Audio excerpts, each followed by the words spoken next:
Halo semua. Coba deh, lu perhatiin peta Pulau Jawa. Di pesisir utara, lu bakal nemuin kota-kota metropolitan gede kayak Jakarta, Semarang, sama Surabaya. Pelabuhannya sibuk, jalur perdagangannya padat. Kawasan ini jadi tulang punggung ekonomi Jawa, bahkan Indonesia. Lu bisa lihat gedung-gedung tinggi, pabrik-pabrik, pokoknya modern banget deh. Tapi, begitu lu ngelihat ke pesisir selatan, pemandangannya langsung beda jauh. Nggak ada gedung pencakar langit atau kawasan industri raksasa. Yang ada, cuma kota-kota kecil, bentangan perkebunan hijau, sama pantai-pantai liar yang indah tapi sepi. Nah, pertanyaan besarnya adalah, kenapa sih wilayah yang langsung berhadapan sama Samudra Hindia ini nggak pernah berkembang jadi pusat industri atau kota metropolitan gede kayak di utara? Lu pasti mikir, apa karena orangnya males atau gimana? Ternyata jawabannya nggak sesimpel itu, bro. Ini tuh hasil perpaduan kompleks dari kondisi geografis yang super keras, kebijakan sejarah pas zaman kolonial Belanda, sampai ancaman bencana alam yang nyata, dan terus membayangi kawasan selatan Jawa. Ini bukan masalah satu faktor doang, tapi banyak hal yang saling terkait. Mari kita bahas dulu faktor geografis yang paling mendasar. Pesisir utara itu punya dataran rendah yang landai, terus perairannya juga tenang karena terlindung sama Laut Jawa. Kondisi kayak gini tuh udah ideal banget buat aktivitas pelayaran, perdagangan, dan pembangunan pelabuhan berskala besar dari berabad-abad lalu.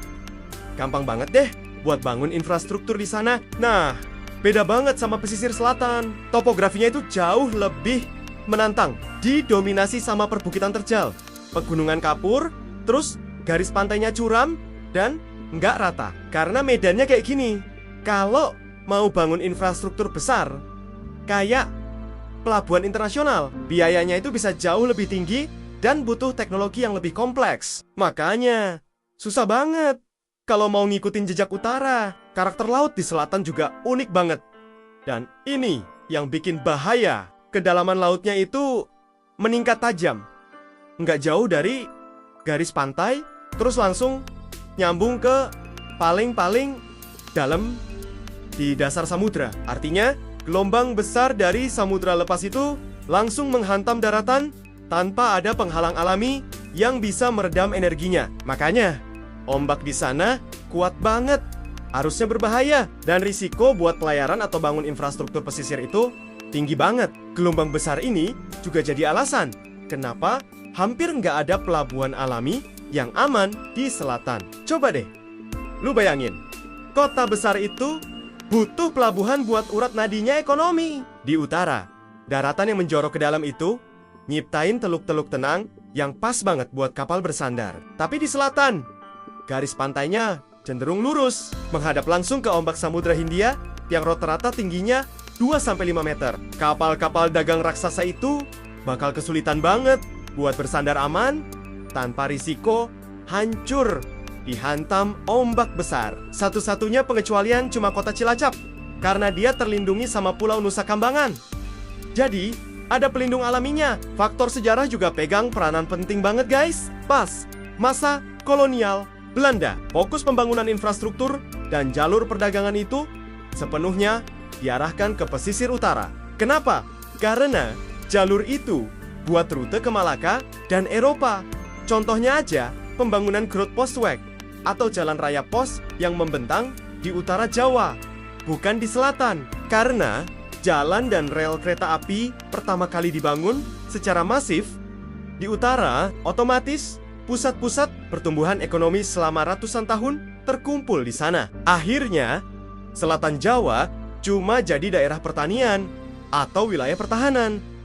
Ketinggalan jauh deh. Selain itu, ancaman keamanan dan bencana alam juga jadi pertimbangan serius. Selatan Jawa itu posisinya pas banget di depan zona subduksi, tempat pertemuan lempeng tektonik Indo-Australia sama Eurasia. Ini bikin wilayah selatan punya risiko sangat tinggi terhadap gempa bumi, megatrus, dan tsunami. Kita punya catatan sejarah tsunami besar kayak di Banyuwangi tahun 1994 dan Pangandaran tahun ke-2006.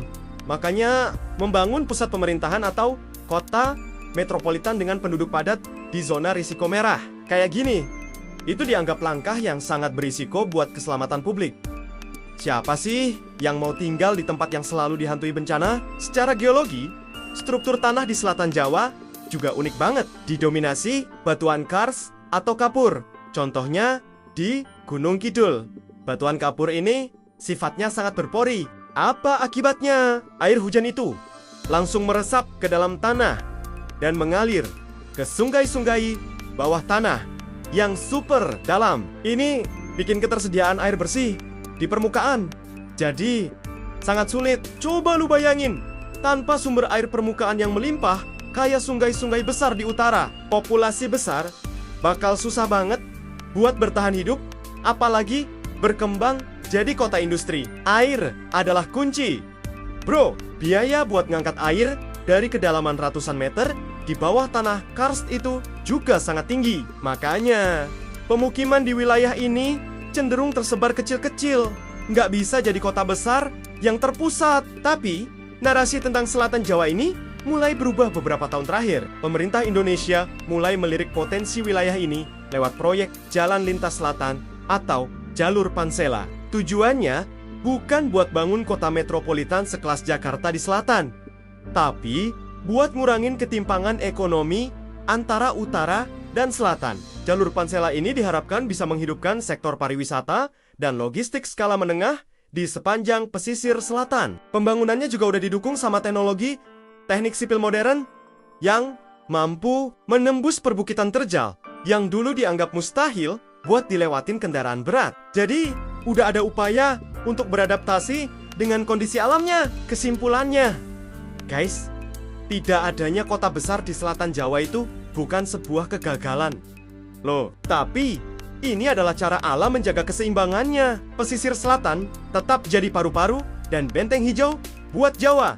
Karena nggak ada polusi industri berskala besar. Ekosistem di selatan itu jauh lebih terjaga dibanding utara yang padat. Pantai-pantai selatan itu juga tetap jadi tujuan wisata favorit karena keasrian dan keindahan alamnya yang liar yang belum banyak disentuh pembangunan masif. Ini semacam kompensasi indah atas sulitnya membangun struktur beton pencakar langit di sana. Jadi, selatan Jawa itu adalah saksi bisu bahwa kekuatan alam terkadang terlalu besar buat ditundukkan sama ambisi infrastruktur manusia. Mungkin memang lebih baik dibiarin sunyi aja sebagai pengingat akan kebesaran samudra dan kekuatan alam. Menurut lo, gimana nih? Setuju nggak? Kalau kadang kita harus ngikutin apa kata alam daripada memaksakan kehendak kita. Coba komen di bawah ya.